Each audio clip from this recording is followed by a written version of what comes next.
Hey Zach, how are you? Good. How about you? Doing very well. Thanks so much for joining me. Oh yeah, absolutely. I want to congratulate you guys on the latest single, King of Misery. Seems Awesome. like, Thank you.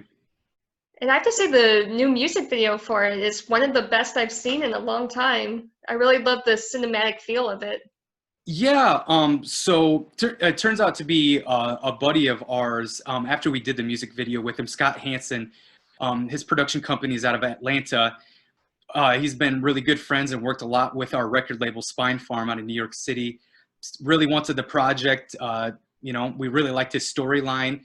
We went out to the Badlands in South Dakota and shot, and he went all out. He absolutely killed it for us. He went way above and beyond than what we even thought. It turned out to be like a small movie before the music video even starts. It's kind of crazy. Right, yeah. I love the space theme, the outer space theme. It's really Yep. cool. Yep, Catherine, she's the actress in the video. I think she absolutely killed it. She did such a great job for us. Absolutely, yeah. It definitely seemed high budget, like it was a Hollywood film. So, Yeah, yeah, kudos. thank you. We've been hearing that a lot too, and we're extremely happy with it because we had Brother, the first single, and then Trial by Fire, and then we followed it up with King, and we're excited to get out. I just wish everything would open to start touring. I'm really hoping I around the know. corner. Yeah, fingers crossed. I'm in withdrawals from seeing Oh, live shows. I really can't uh, wait.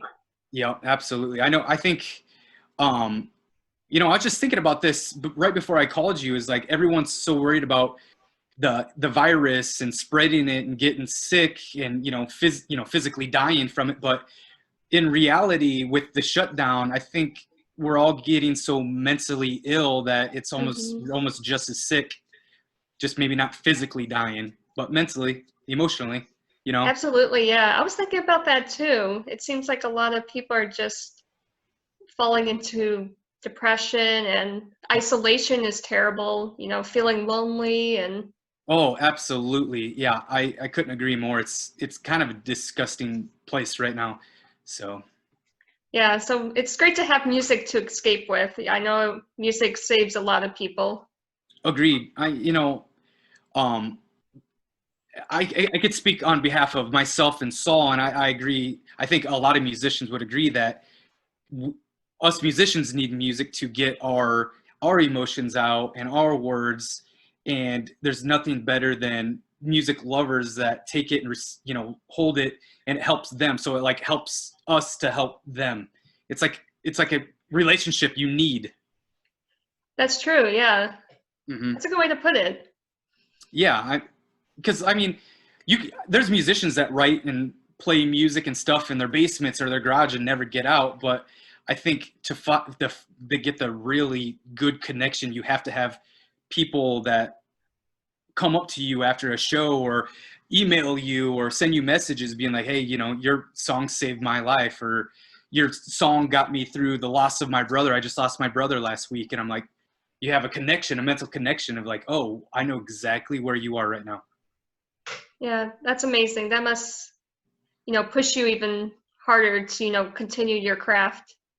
Yeah, absolutely. I had an old high school buddy. I talked to him every once in a while. Him and I were in my very first band together. I was like 13 years old.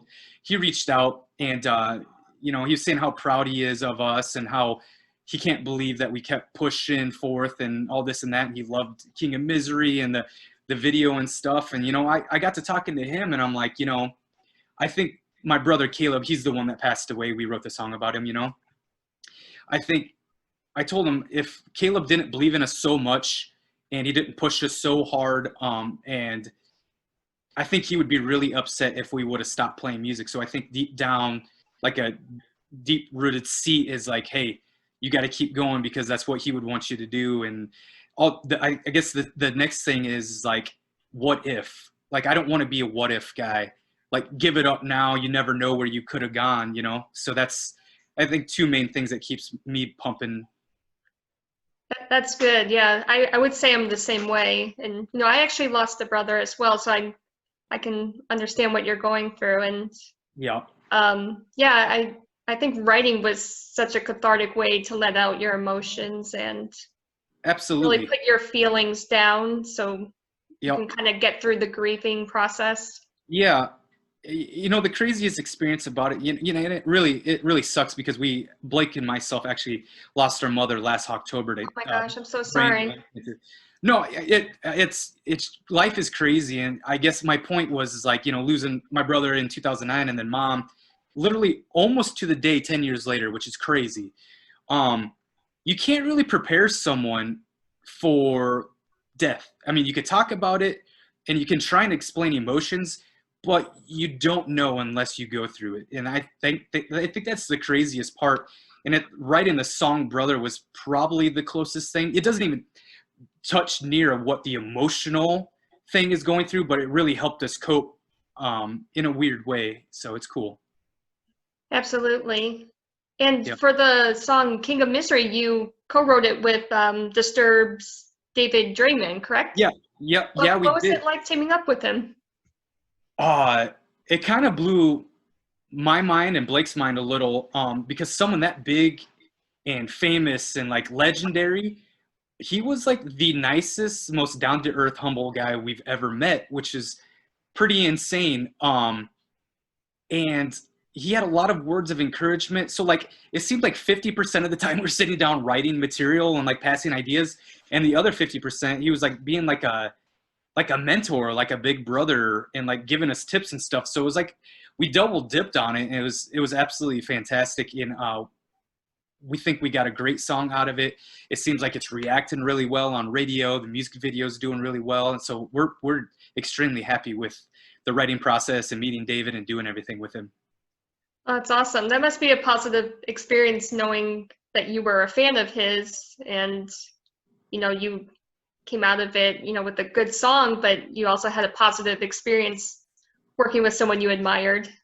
Yeah, absolutely. I remember we were actually, so Chris Dawson's our manager, and he's the one that actually like helped produce us and record us. I remember we were down at his house getting ready to. We were tracking a couple songs that are on the record. Actually, the song "Rises Equals," and we got an email from our A&R rep from the label saying, "Hey, you're not going to believe this. I actually got a hold of David Draiman from Disturbed, and he agreed to work on a song with you guys." And we're like, "Yeah, right." He's like, "Actually, if you guys wouldn't mind taking 15 minutes, he wants to get on a phone call and talk about things." We're like, "Okay." And he gets on the phone, and our rep, Darren starts, explaining who we are and stuff. And David just like, "Oh yeah," he's like, "I heard Brother a bunch of times on Octane." And he's like, "I'm actually a big fan." And we're like, "Whoa, stop. That's crazy." So it's pretty awesome. That's super cool. Yeah, it was really And cool. so the debut album, Rises Equals, is out October 23rd. How would Yes. you sum up the sound of the album? We spread the writing process throughout, man, it was a little over a year technically. So we worked with a lot of really cool people. And we came up with like some interesting things because it wasn't all done at once. So we got like a year's worth of, ideas and riffs and lyrics and stuff like that. We're really pumped to release it because it's definitely by far the best thing that we've done to date as a band and stuff like that. Like I said, we got to meet a lot of awesome people. We did King of Misery with David Draiman. A handful of the songs we did in the studio with our manager producer Chris Dawson, and one of his really good friends, Jimmy Beatty, who was in Dawson's band called Seasons After back in the day. He's a phenomenal guitar player, a great lyricist, phenomenal vocalist. He could drum, he could do whatever. So he helped us on a lot of the tracks, and then like some specialty tracks. We did a producer we flew out named Eric Ron, who's getting hugely famous. He helped with like Bush's last record, Godsmack's last record. He's been getting his hands in everything. We did Here and Now with him. Gosh, we went out to Illinois in the middle of nowhere to our buddy Jose's studio, and we flew in Morgan Rose from Seven Dust. So we did a song with him called Inside. We were out on tour with Light the Torch early last year. The label hooked us up with a dude named JD It turns out he's the guitar player for Ice Nine Kills, so we did a song with him called Get It Wow. Right. Yeah, it was all This over the album's place. gonna kick ass. Oh yeah, I think it's gonna be awesome. We're excited for it for sure. So October 23rd, almost a month away. Yep. With that being said, we got some good deals. We got some awesome merch bundle deals going on right now. You could pre-save the album. You could pre-order your bundles. The first 300 big bundles gets signed poster. There's only 300 of them. And then there's a bundle with these bundles are awesome, and this new merch looks so good. I don't know if you've seen them yet. They look fantastic. I'm proud of the new merch line. And then one of the bundles actually is you get a huge like tapestry flag of the logo of the CD cover, and there's only 50 of those, so they might even be gone. I have no clue. Yeah, But I was gonna say those are probably gonna be snatched up pretty quickly. right, yeah. So it's always worth going in and checking out, and yeah, we're just pumped. We're excited for it. That's amazing. Well, before we sign up, I want to do a quick lightning round with you to kind of get to know you and your guitar Okay. playing side. All right. So what was the first song you ever learned on guitar? I'm gonna have to say "Come As You Are" by Nirvana. Yeah, that seems to be, Nirvana Yep. seems to be the beginner's Yeah. go-to. I was at that age, I was 13, 14 years old. I was heavily influenced by Kurt Cobain. I went down that whole Nirvana rabbit hole, grew my hair like him, wore old man sweaters like him. You know, I tried to replicate every song, every sounds that he did on every record, so it was pretty cool. That's funny. What was your favorite guitar you ever bought or played? Oof. I was just talking to a buddy. I got hard up one time and sold it was a cheaper guitar. It was a PRS Santana, but it was like a beautiful, like sparkly teal. I remember I got in a pinch and had to sell it to make rent. I wish I would have kept it. But right now I'm actually endorsed. Oops, my wife is calling. Sorry, 1 second. That's no problem. Sorry. I got picked up by ESP, so I actually got 2 guitars from them. I love them. So I'm playing 7 strings now.